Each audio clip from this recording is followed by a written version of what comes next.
Om Namo Bhagavate Vasudevaya. Om Namo Bhagavate Vasudevaya. Om Namo Bhagavate Vasudevaya. So we've arrived at chapter 11, the universal form. This is perhaps one of the most difficult chapters to recite in the Bhagavatam, in the Bhagavad Gita, because some of the verses are very long and quite complex. And from the understanding point of view as well, this is perhaps a little bit complex, but we'll try to make it understandable. So, okay, let's give you a quick summary of this chapter. The Sanskrit word rupa means form. One of the biggest theological debates is whether God has a personal or impersonal form, whether he has a form or whether he has no form, that he's just some light, right? Many people feel that, many people believe that he's just light, and they meditate on just light. But actually the understanding is that that is not the complete form of God. It is a part of God, the formless part of God. But the formless part of God comes from the personal form of God. So some argue that accepting a personal form of God amounts to projecting our qualities onto him or limiting him. But we're not limiting God. He's unlimited. Even if he has a personal form, doesn't make him limited in any sense. So that's important to understand. God is unlimited. He can do anything he wants. Krishna, however, confirms in numerous passages of the Bhagavad Gita. So in many places in the Gita, he says, I manifest myself in many ways, impersonally and personally. He can come both ways. But he also categorically, definitely states that the two-handed form is the original form and is the basis of the impersonal, the Brahma Jyoti. So the original form is his two-handed form. Some people think, oh, we are made in, God is made in our image. No, we are made in the image of God. He's the original one with the two-handed form. In this chapter, after Krishna displays his Vishwarup, the universal form, he reverts back to his two-handed form, explaining the significance of this form. Now, this is one of the few chapters which has got 5 themes. Most of them have got 4. This is such an important chapter. It's got 5 themes, important to understand. So we'll cover it over 2 weeks, I think. I don't think we'll get through it in today, so which is fine. Doesn't matter. We don't have to rush through it because it's an important chapter. So first theme is Arjuna requests Krishna to see his universal form. Very interesting. He's asking Krishna to see his form. Now his universal form we'll see, is gigantic. It's all-encompassing. But one thing to understand from the outset is that this universal form is not his spiritual form. This universal form only exists in this material world. It does not exist in the spiritual world. So important to understand that. Krishna shows Arjuna his universal form. Arjuna becomes bewildered by seeing this. He becomes shocked. What is this? Because it's a pretty frightening form. At least the manifestation that Krishna showed him was very frightening. Then Krishna explains to Arjuna that Arjuna simply has to act as Krishna's instrument. Krishna's already done everything. He's already defeated the Kauravas. They're already dead. All you're doing is being an instrument. So we have to understand this is very practical for us as well. We might be thinking we are the doers, but actually we're simply God's instruments. And it's wonderful to be his instrument.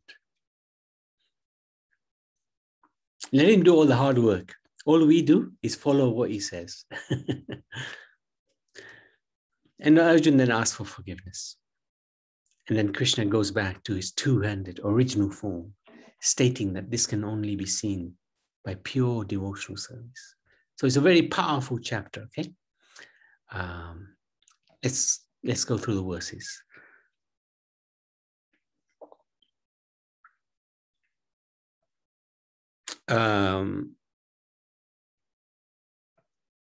Srinitya, you can start off.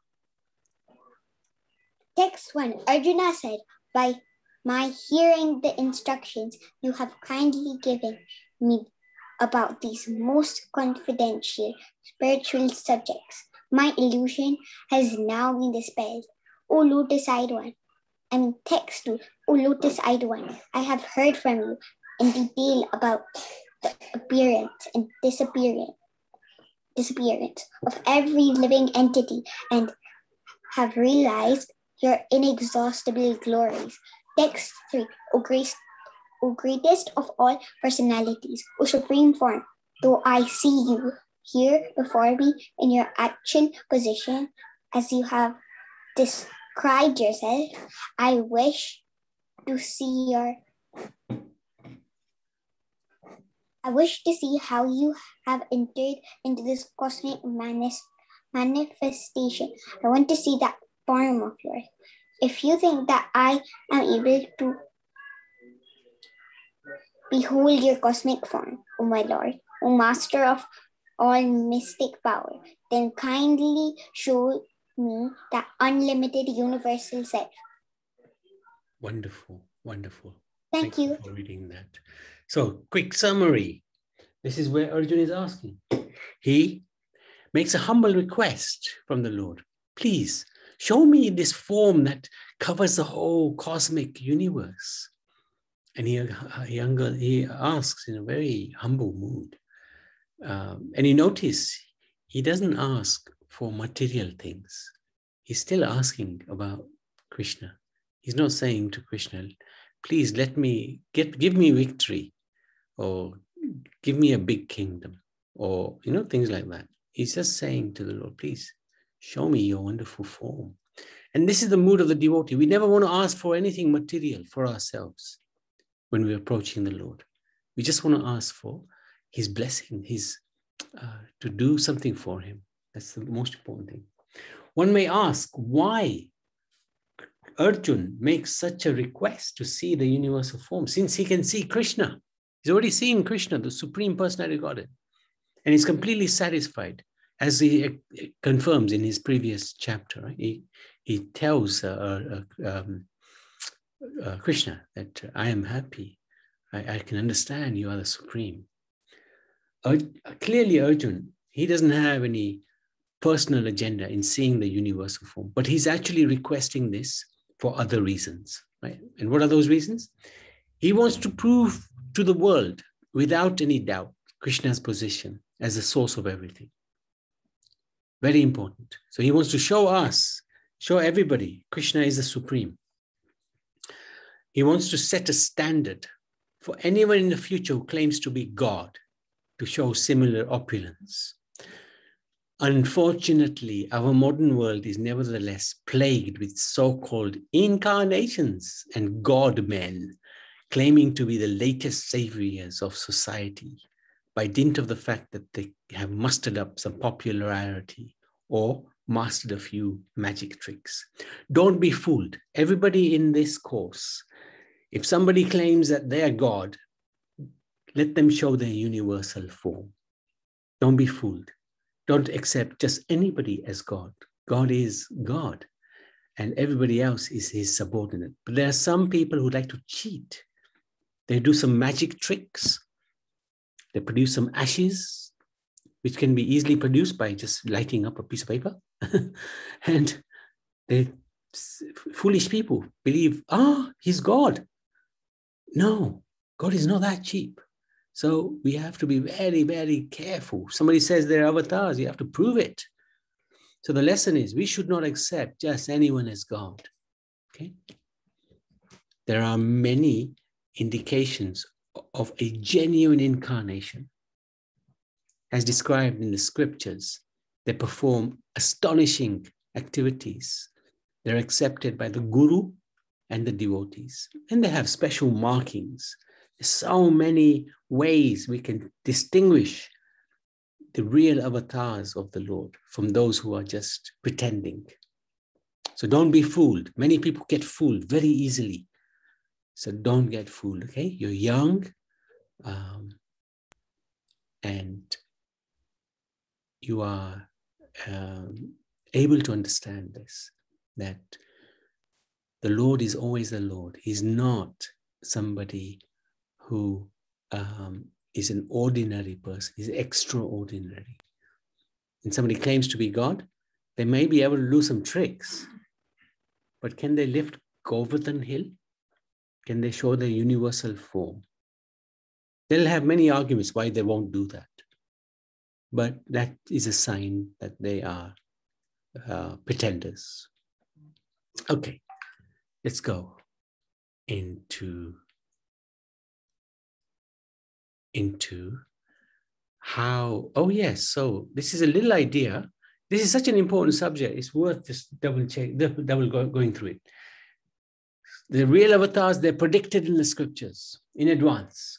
So after Krishna came Chaitanya Mahaprabhu, and he's predicted, I shall take birth as a son of Sachi, assuming a golden form in a beautiful place on the bank of the Bhagirati Ganga, on the earth in the first path of Kali Yuga. So Chaitanya Mahaprabhu, he's predicted in many, many, many scriptures.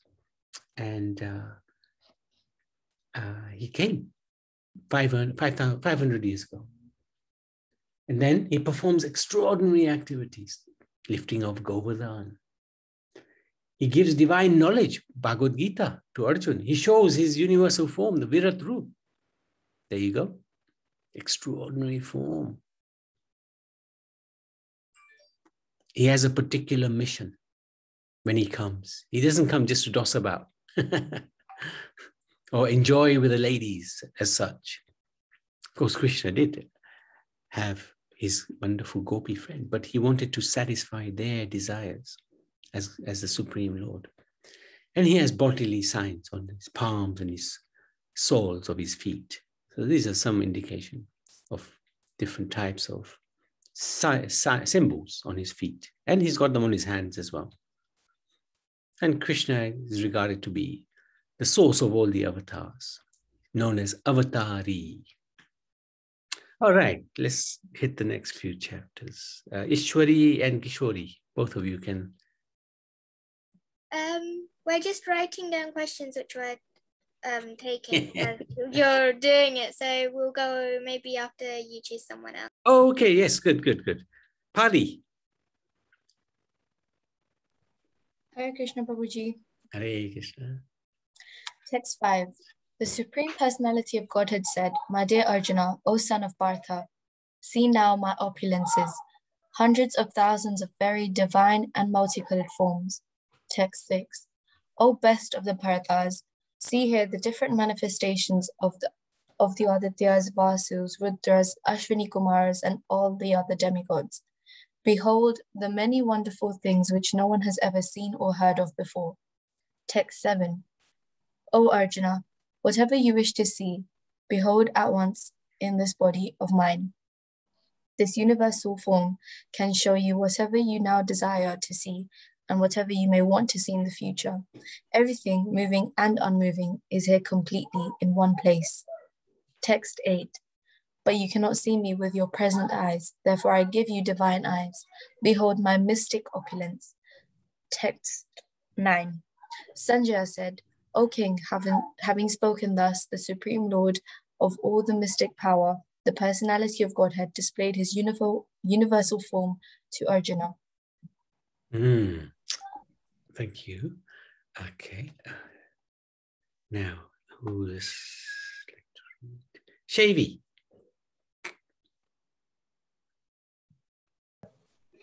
Text 10 to 11. Arjuna saw in that universal form unlimited mouths, unlimited eyes, unlimited wonderful visions. The form was decorated with many celestial ornaments and bore many divine upraised weapons. He wore celestial garlands and garments, and many divine scents were smeared over his body. All was wondrous, brilliant, unlimited, all expanding. Text 12. If hundreds of thousands of suns were to rise at once into the sky, their radiance might resemble the effulgence of the Supreme Person in that universal form. Text 13. At that time, Arjuna could see in the universal form of the Lord the unlimited expansions of the universe situated in one place, although divided into many, many thousands. Text 14. Then, bewildered and astonished, his hair standing on the end, Arjuna bowed his head to offer obeisances and with folded hands began to pray to the Supreme Lord. Very interesting. This is really amazing form of the Lord. It's the universal form, so it's got extraordinary things coming from it. Hundreds of thousands of suns were to rise at the same time. They might resemble the effulgence of the Lord. So Krishna grants Arjuna's wish and shows him the all-encompassing universal form.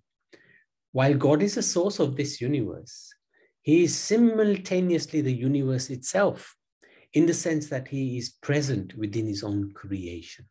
So for example, this is a little hard to understand, but in the author's writing, you can probably understand something about the author himself. The writings tell us something about the author. And in that sense, the cause is present. So Krishna is present within the universe because we can see the workings of the universe through his presence. It's not that he's physically present. Similarly, God is the source of the universe, but simultaneously encompassing the universe. That is the universal form. It is not that God is the sum of the parts, but rather everything is contained within God. In that fearful vision of the universal form, Arjuna could see all living beings, all material objects, and the entirety of past, present, and future. So what do we learn from this? Is that we can develop a strong desire to have darshan of the Lord. This is very important. Have a strong desire to see the Lord. And we don't see him just through the eyes. In fact, you can't see him through the eyes. Very difficult. Our eyes can be very misleading. We can't even see what's behind this wall unless we go around the corner and see. So our eyes are very limited in this vision. But through the eyes, we can see the deity form, the murtis. Through our activities, we can do bhakti. So we can have darshan of the Lord through our activities. Through meditation, by chanting the Maha Mantra, we can have darshan of the Lord. And through our intelligence. And one way of using our intelligence is by introducing God to others.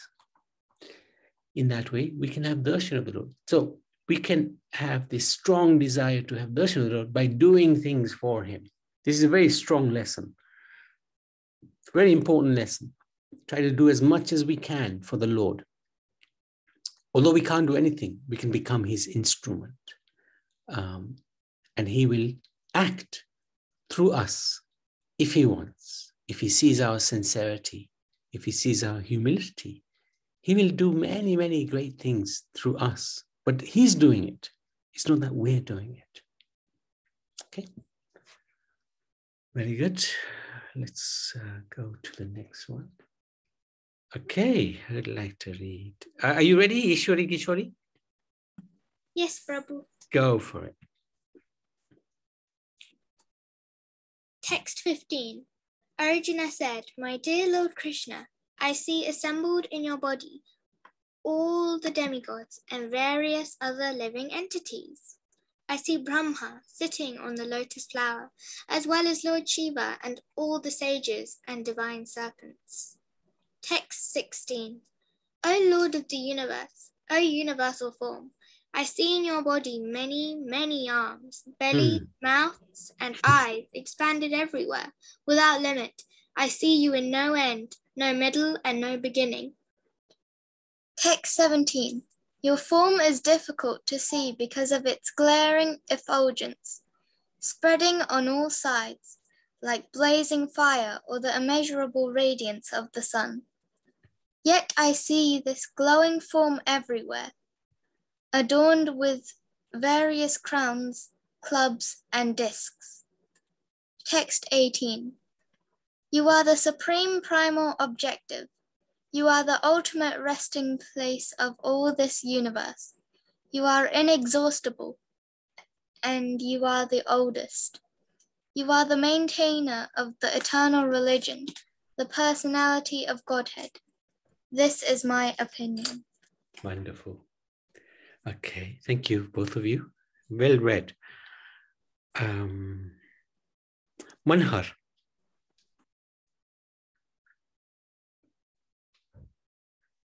Hare Krishna. Hare Krishna, Manhar. So text 19, right? Yes. Okay. Text 19. You are without origin, middle, or end. Your glory is unlimited. You have numberless arms, and the sun and moon are your eyes. I see you with blazing fire coming forth from your mouth, burning this entire universe by your own radiance, right? Is it radiance, Prabhu? Keep going. Okay. Text 20. Although you are one, you spread throughout the sky and the planets and all space between. Oh, great me, oh, great one, seeing this wondrous and terrible form, all the planetary systems are perturbed. Text 21. All the hosts of demigods are surrendering before you and entering into you. Some of them, very much afraid, are offering prayers with folded hands. Hosts of great sages and perfected beings crying, all peace, are praying to you by singing the Vedic hymns. Text 22. Understood. Sorry? No, carry on. Okay. Text 22. All the various manifestations of Lord Shiva, the Adityas, the Vasus, and the Sudyas, the Vishvadevas, the two Ashvis, the Maruts, the forefathers, the Gadharvas, the Yakshas, the Asuras, and the perfected demigods are beholding you in wonder. Very good. Thank you for that. Now let's see where we are. Okay.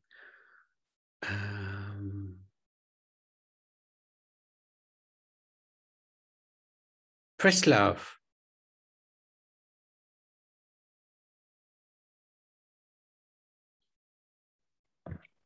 Text 23.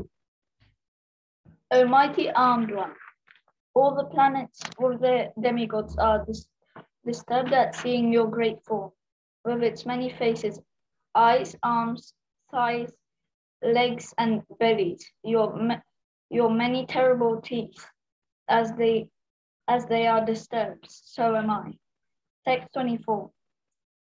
O all-pervading Vishnu, seeing you with your many radiant colors touching the sky, your gaping mouths, and your great glowing eyes. My mind is perturbed by fear. I can no longer maintain my steadiness or equilibrium of mind. Text 25. O Lords of Lords, O refuge of the world, please be gracious to me. I cannot keep my balance seeing thus your blazing death-like faces and awful teeth. In all directions I am bewildered. Text 26 to 27. All the sons of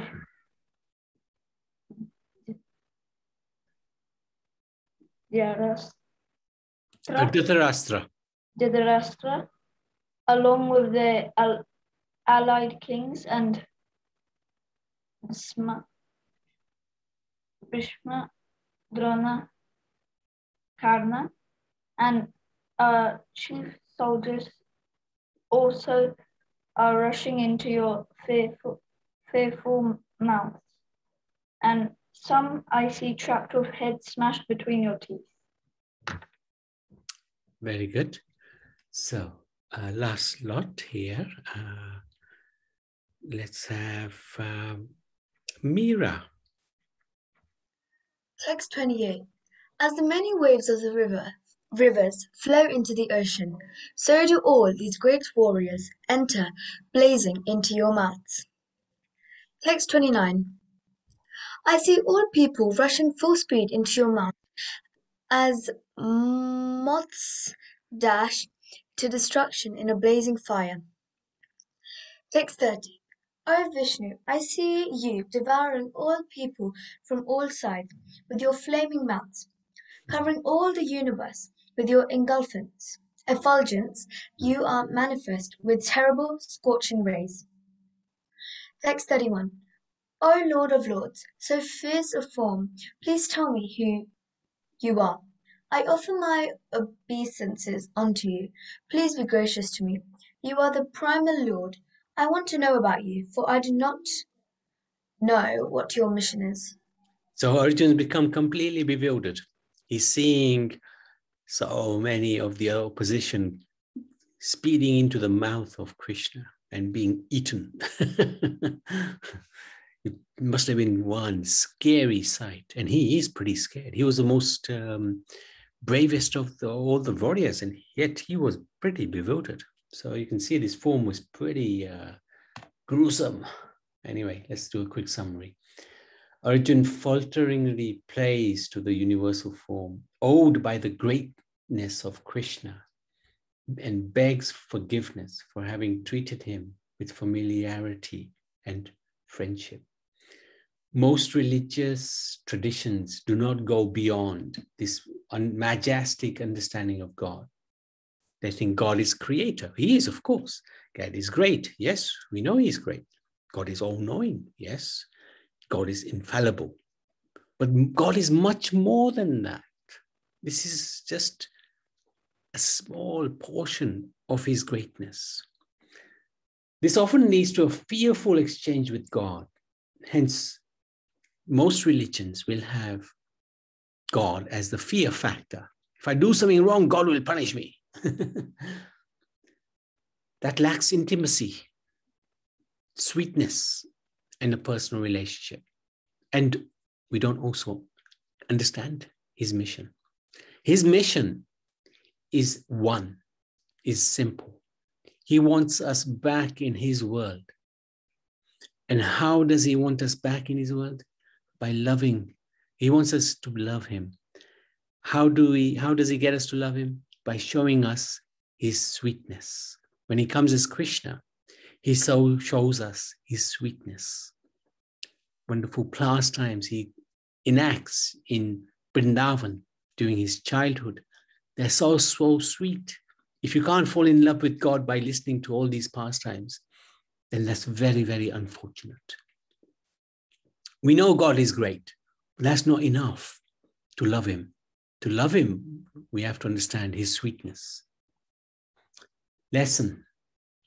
We should be clear about the mission of the Lord and our mission as well. After many lifetimes, we have got a human form. This human form is rare. It's temporary, and it can be destroyed at any time. We could die at any moment. There's no guarantees. Death can happen at any time. The association of devotees and the seed of bhakti is very rare.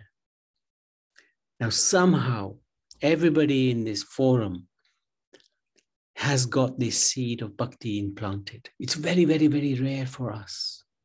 We are very, very fortunate. So we can take shelter of the Bhagavad Gita like you are doing. We can chant the holy names like you did right at the beginning and perform bhakti. Everything else is detail. This is how we get close to the Supreme Lord.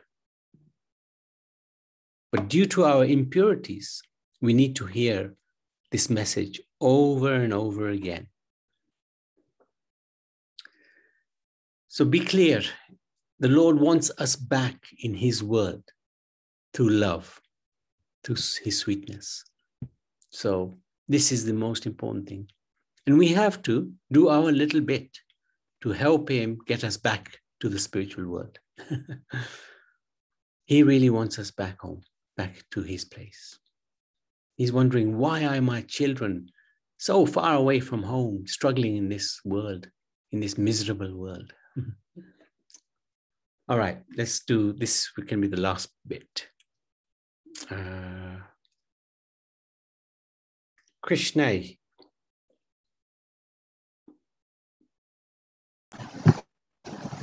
Text 32. The Supreme Personality of Godhead said, Time I am, the great destroyer of the worlds, and I have come here to destroy all people, with the exception of you, the Pandavas.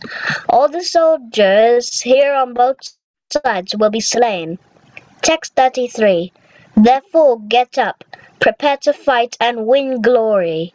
Conquer your enemies and enjoy a flourishing kingdom. They are already put to death by my arrangement, and you, O Savyasasi, can be but an instrument in the fight. Text 34. Drona, Bhishma, Jayadratha, Karn, and the other great warriors have already been destroyed by me. Therefore, kill them and do not be disturbed. Simply fight, and you will vanquish your enemies in battle. Text 35. Sanjay said to Dhritarashtra, O king, after hearing these words from the Supreme Personality of Godhead, the trembling Arjuna offered obeisances with folded hands again and again. He fearfully spoke to Lord Krishna in a faltering voice as follows. Wonderful. Thank you so much. So, let's see who else would like to read. Veda. Text 36. Arjuna said, O master of the senses, the world becomes joyful upon hearing your name, and thus everyone becomes attached to you. Although the perfected beings offer you the respectful homage, the demons are afraid, and they flee here and there. All this is rightly done. Text 37. O Great One, greater even the Brahma, you are the original creator. Why then should they not offer the respectful obeisances unto you? O limitless One, God of gods, refuge of the universe, you are the invisible source. Invincible. The cause invisible source, the cause of all causes, transcendental to this material manifestation. Text 38. You are the original personality of Godhead, the oldest, the ultimate sanctuary of this manifested cosmic world. You are the knower of everything, and you are all that is knowable. You are the supreme refuge about the material moods. O limitless form, the whole cosmic manifestation is pervaded by you. Good. BJ. Okay. So text day 9, you are air and you are the supreme controller. You are fire, you are water, and you are the moon. You are Brahma, the first living creature, and you are the great grandfather. I therefore offer my respectful obeisances unto you 1,000 times, and again, and yet again. Good. Text 40. Obeisances to you from the front, from behind, and from all sides. O unbounded power, you are the master of limitless might. You are all-pervading, and thus you are everything. Text 41 to 42. Thinking of you as my friend, I have rashly addressed you, O Krishna, O Yadava, O my friend, not knowing your glories. Please forgive me whatever I've done in madness or in love. I've dishonored you many times, jesting as we relaxed, lay on the same bed, or sat or ate together, sometimes alone and sometimes in front of many friends. O infallible one, please excuse me for all those offences. Wonderful. Well done. Oh, you might as well finish these two. Okay. Text 43. You are the father of this complete cosmic manifestation of the moving and the non-moving. You are its worshipable chief, the supreme spiritual master. No one is greater than you, nor can anyone be one with you. How then could there be anyone greater than you within the three worlds, O Lord of immeasurable power? Text 44. You are the Supreme Lord, to be worshipped by every living being. Thus I fall down to offer you my respectful obeisances and ask your mercy. As a father tolerates the impudence of his son, a friend the impertinence of a friend, or a husband the familiarity of his wife. Please tolerate the wrongs I may have done you. Excellent. Well done. So he's asking for forgiveness.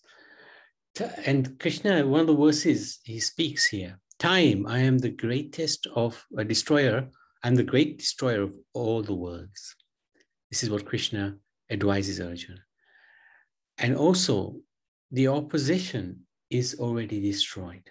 Become my instrument. So there are two important messages here. Apart from Arjuna asking for forgiveness, Krishna's got 2 points which are fundamental in our understanding of Krishna consciousness.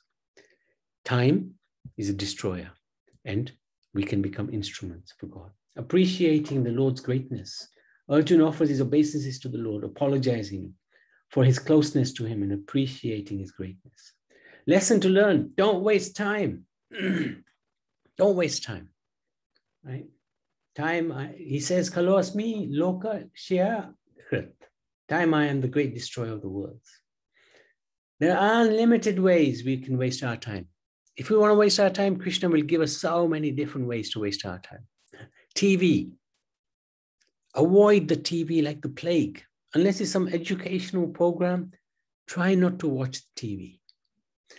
Social media, being on WhatsApp, Facebook, Instagram, so many distractions. Unless it's connected to Krishna, minimize it.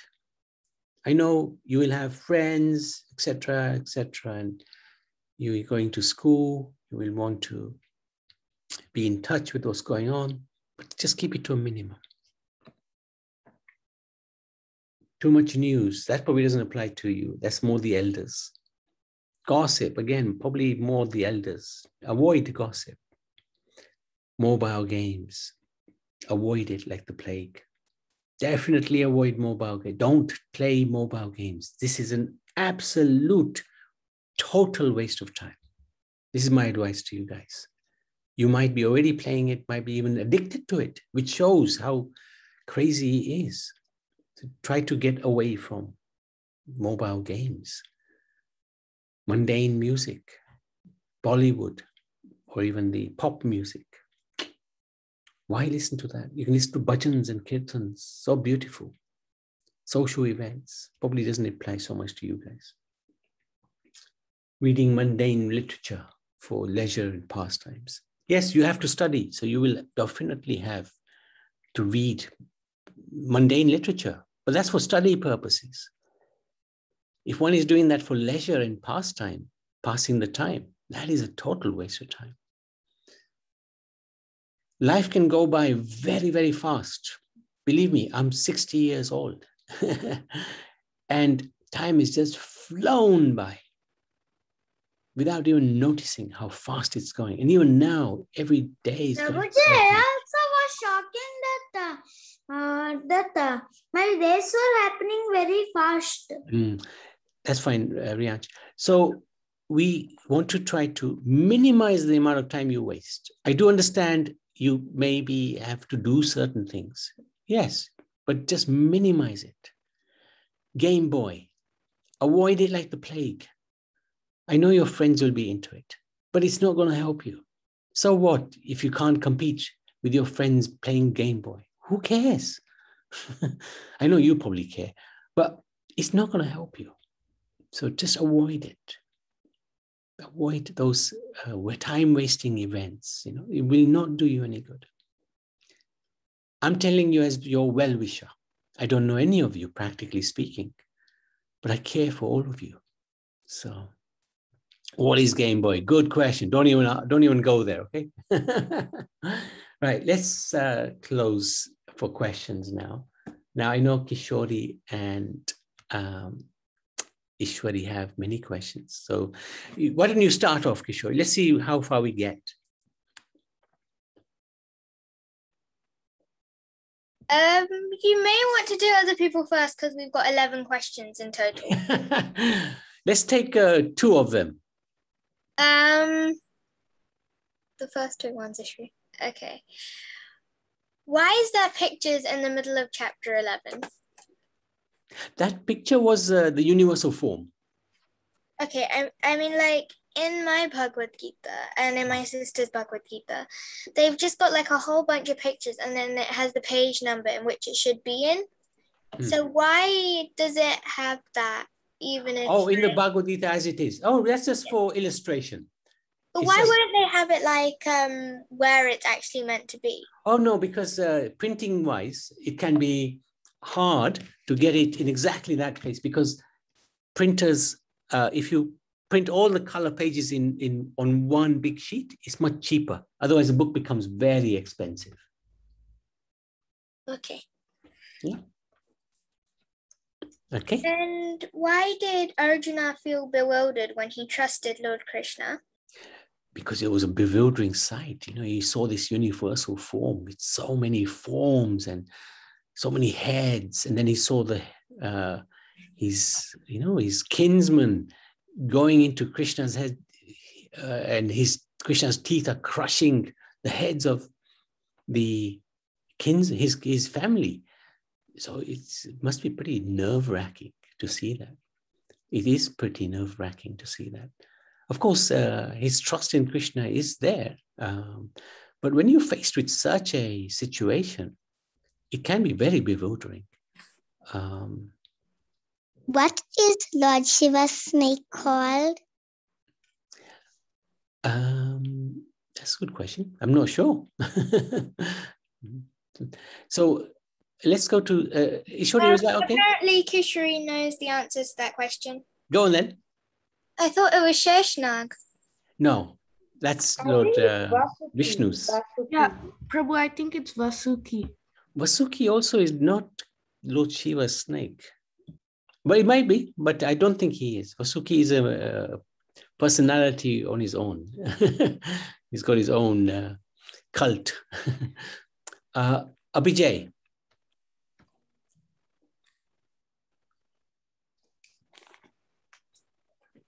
Prabhuji, can I try? I'm sorry, my hand is up, but I think I know the answer for that. I'm pretty sure it's Vasuki. Yeah, I know somebody else said it's Vasuki, but I don't think he's the snake of Shiva. Vasuki is a... Anyway, we may well be, but we can find out. Prabhuji, can I try? What do you want to say? I think it's Vasuki only. Okay. Pali? Babaji, I have two questions. Sure. So my first one is, in other religions, there's obviously a concept of hell. I wanted to know, in Sanatan Dharma, obviously it's mentioned that one of the greatest fears of a soul is to not be reincarnated as a human. So do we have the concept of hell in our religion as well? Yes, we do. But it's not an eternal hell. This is the point. In other religions, I won't name the religions because it's not nice to do that. They have this concept of eternal heaven, eternal hell. You have one chance. Mm-hmm. And by the way, my wife says it is Vasuki, and I completely surrender to her. So she's right. So now, if we believe God is fair, this concept of one chance doesn't make sense. Because if somebody is born with a disability, right? Mm-hmm. And they don't have the chance, perhaps, to even think because the disability is so heavy. Does that mean they've lost that one chance that they can go to heaven and they'll end up in hell? Mm. Because if that's the case, then that would mean God is biased. God is unfair. God is not just. But nobody will accept that. Everybody will say, yeah, God is fair. God is neutral. God is just. So if he's just, why is somebody born disabled? And why is somebody born abled? Yeah. Why is somebody born with a silver spoon in their mouth? And why is somebody not? That makes We know sense. the reason, right? We know the reason because it's karma. Our actions have led to the situation. But we may do such karma, such horrible karma, we may end up in hell. But it's a temporary situation. We just get punished for what we've done, and then we come back to earth again. Similarly, we may do something fantastic. We may go to heaven. But it's a temporary situation. Once that good karma is exhausted, then finished. Back on earth again. Start all over again. Okay. So yes, there is a concept of hell. But and if we do things which are wrong, there will be a punishment for that. And it will be, it could be in hell for a short period of time until we've paid our dues, and then we're back on earth again. So we have millions and billions of chances to get it right. But we're very lucky in this very life. We have that potential to actually forget about material life altogether and go back to Krishna in this very, very life. If we get it right, we can do it. Yes, Babaji. So my other question was, in this chapter, when Arjuna is shown the universal form of the Lord, we've always been learning that Krishna maintains all qualities at 100%. For example, beauty, intelligence, radiance. These qualities are always in him, always at its 100%. So when Arjuna is shown his universal form, why is the Lord made to look so sort of scary almost? Because in text 23 it says terrible teeth. In text 25 it says death-like faces. So why is he made to look so scary? Understood. Because this is not in his eternal form. This is not his eternal spiritual form. This is the material form. So you're absolutely spot on. It's not, because normally his form would be full of eternity, youth, and etc., beauty. But this is not his eternal form. This is a temporary manifestation he displays in this material world to convince people, that those who are perhaps not fully convinced that he's God, to convince them that he's God. But it's not something that's manifested eternally. It's not in the spiritual world. It's a temporary manifestation in this world. So what's the difference between his eternal form and his universal form? Because this was... Yeah, that's the difference. The universal form is temporary. He just manifests it now and then. Okay. But his eternal form is eternal. It's always there in the spiritual world. Okay. Thank you, Prabhuji. Good. Shri Nitya.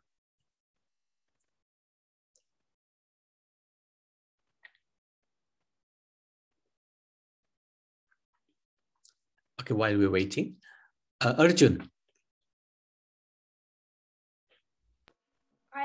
I got two questions. Sure. So in the text it says divine serpents. Why is it divine serpents? Divine serpents will probably talk about Anantashesh, who is one of Krishna's incarnations. And this Anantashesh actually is very important in this world because he holds up the universes. So these are the divine snakes. But generally snakes are not so divine, yeah? They're poisonous and they're envious. So better not to be too closely connected with snakes. But there's one snake who is fine, and that is Anantashesh. He's an incarnation of God. Very powerful incarnation. And my other question is, it said divinely uplifted weapons. What are those? Divinely uplifted weapons. So the Lord has Sudarshan. Sudarshan Chakra is a divine weapon. It's actually a personality. Krishna's own divine weapon. And that divine weapon is controlled by the devotees, actually, of Krishna. So that one is a divine weapon. There's many, actually, but that's one example. Is that okay? Yeah. Abhijay? Yeah, so my question is, why does God actually need us to die? Couldn't we just get punished by our bad karma? Because then we can live on and then learn. We could get punished, but then eventually we can learn because if Krishna actually wants us to go there, it would be harder to get there if we're gonna have to keep on reincarnating. What's your question?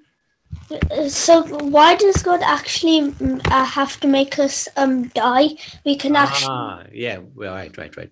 Because we wanted to be away from him. He's created this system, this world here, perfectly.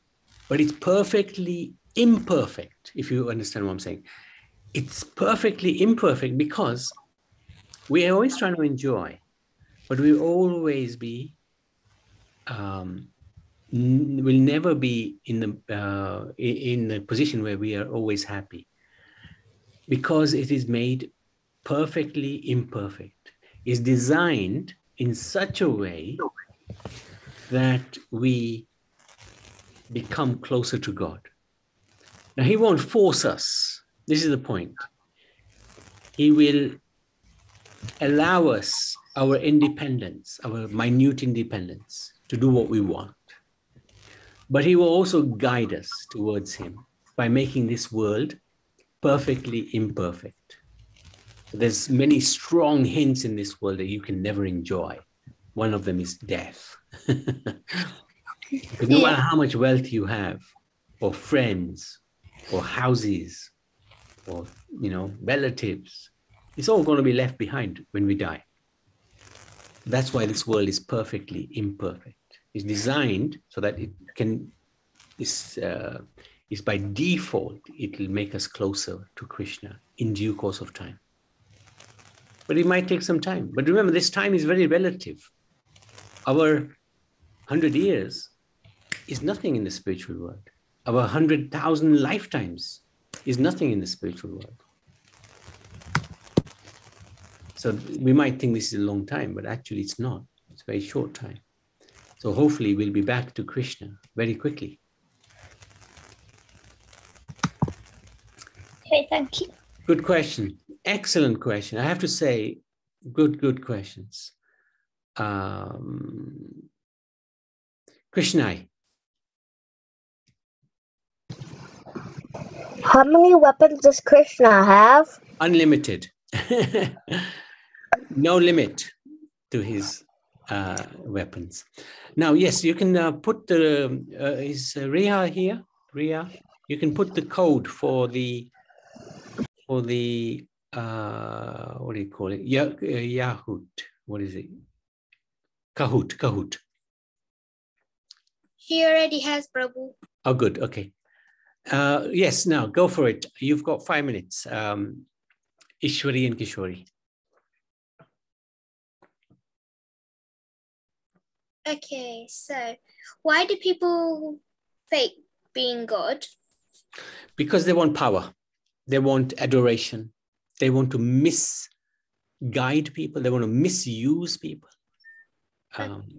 That's the reason. And especially, they will say, oh, Krishna had many gopis. So do I. Can have many gopis. I am Krishna. So they try to enjoy and exploit people. That's why be very wary. If somebody says, I'm an incarnation. Okay. Yeah. And if like a guru, like a learned guru who can like show powers, then gets blinded by ego and like starts showing off, when he passes away, will he still go to Lord Krishna just because he learned in the script? No, a real guru will never do that. So that is a false guru. But if he was sincere and got misled, that's a different matter, right? Then he will be given the chance again, but he won't go to the spiritual world. He'll still be in this world, but he'll be given more opportunities to, correct himself. Krishna will never, if somebody is sincere, Krishna will always give them opportunities to become close to him. Okay.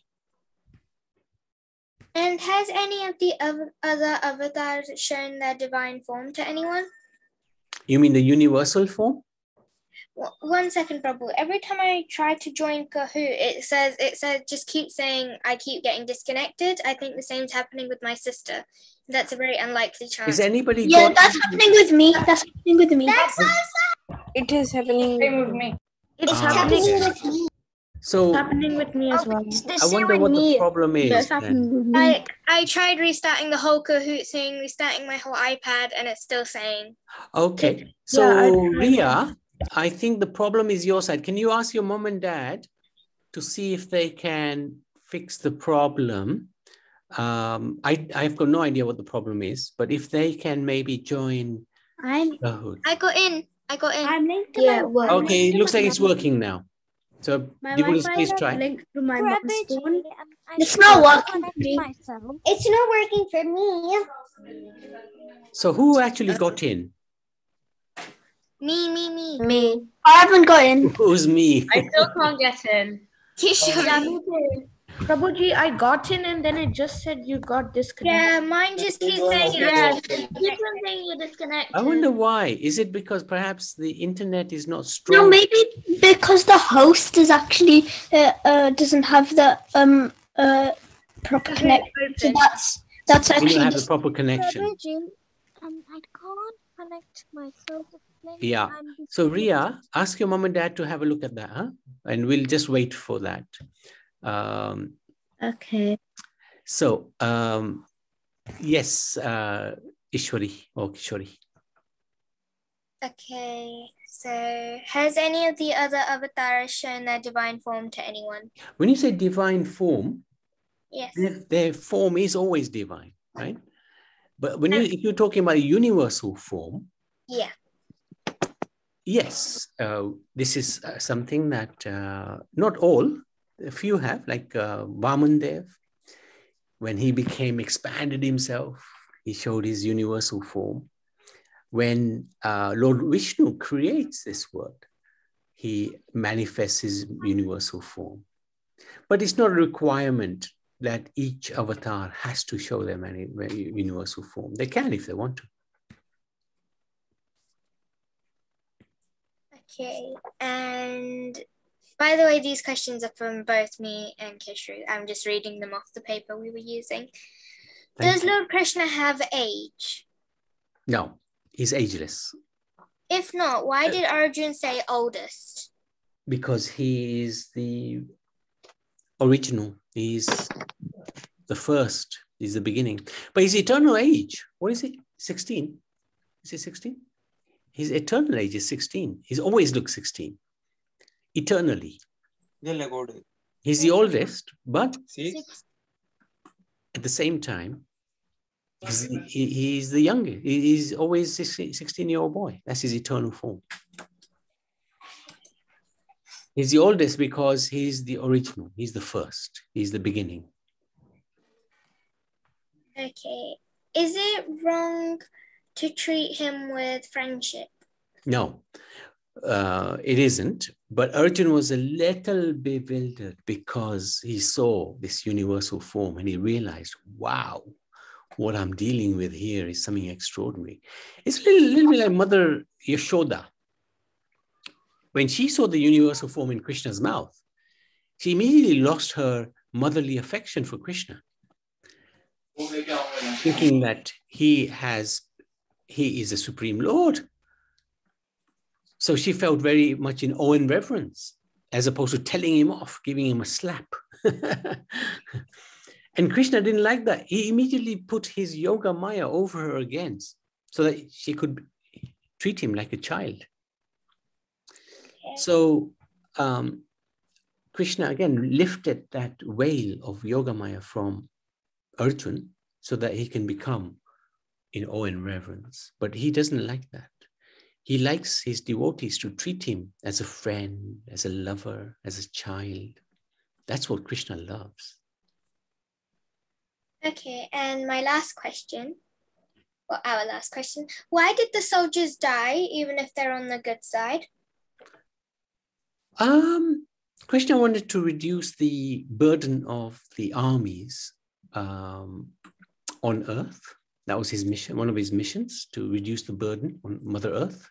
If you recall, Mother Earth went to him with the demigods saying, please help reduce the burden. And he promised he would do that. So that's why he did that. But the good soldiers, you remember, when they die, they don't die, right? Because we're eternal beings.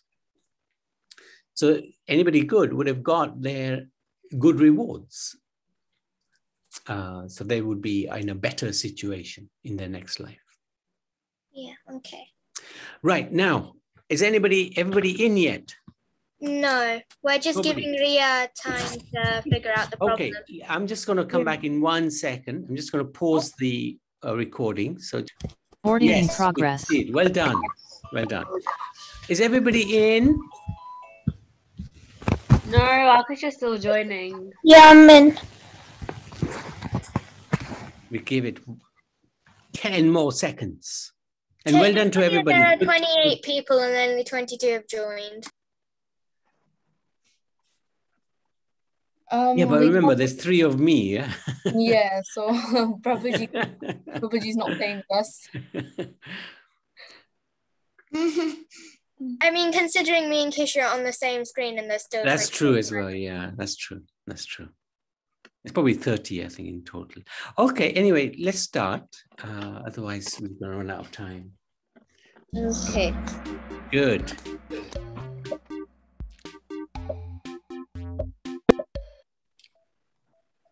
Nice music. Yeah.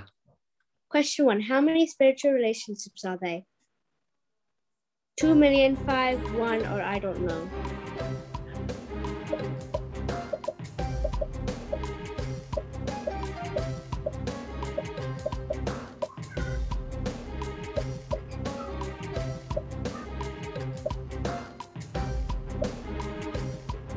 The answer was 5. No, 11 said I don't know. Answer was 5, yeah. Okay, so right now, this. Party. Okay, is chapter 10 the opposites of absolute, true or false?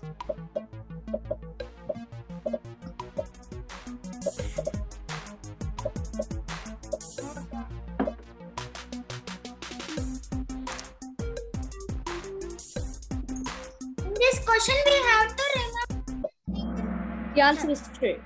Most people got it right.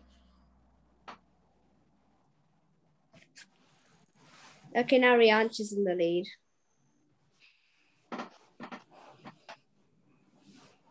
Is Krishna a Pandava? Oops, right. True or false?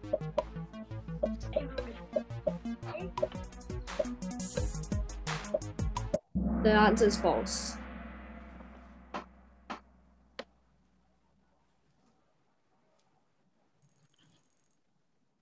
Who gave away the answer in the chat? No more chat, please. Is God the super soul? I don't know. Yes. No, he is old.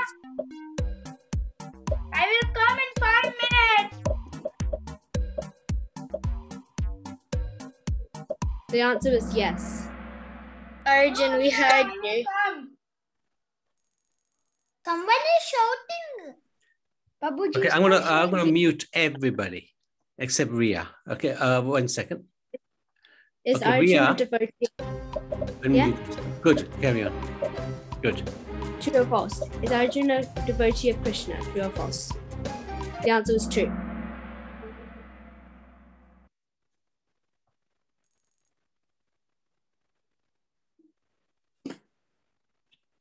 So multi-select. Of all the letters, what is God?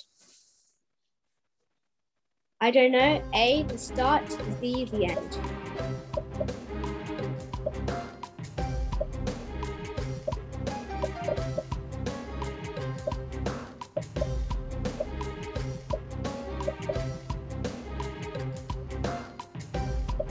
The answer was A, the start, and the start.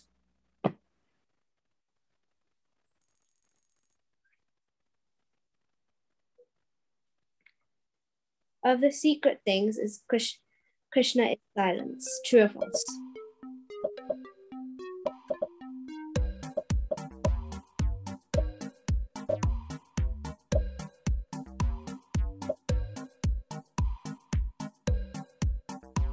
It's true.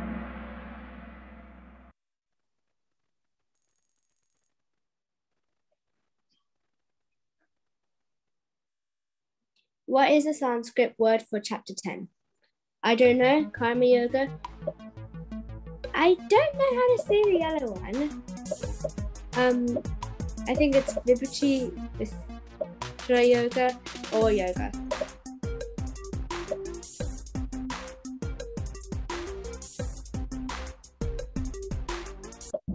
The answer was Vibhuti Vishtara Yoga. And 16 got it right. That's good. Akasha in the lead. Last question. What is God's season? Autumn, spring, November, December, or all of the above? Tough question.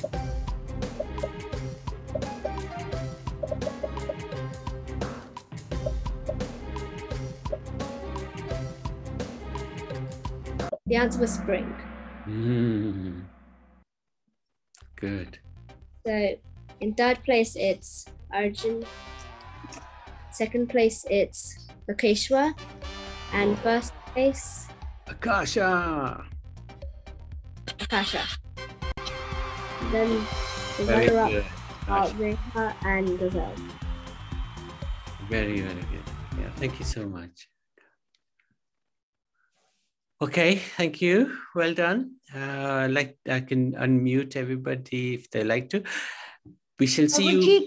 Prabhuji, can I be the next one or? Yes, this will be the first. Prabhuji, can I be for 12 chapter? Yeah, 12th chapter you can do. Lokeshwar, you can do this, yes? The 11th? 11, but it's only half of the 11th chapter. I'll send your dad the verses. And only the half. Only the half. I'll tell your dad how many. And make the questions and answers a little easier than last time, huh? Yeah, okay. Thank you.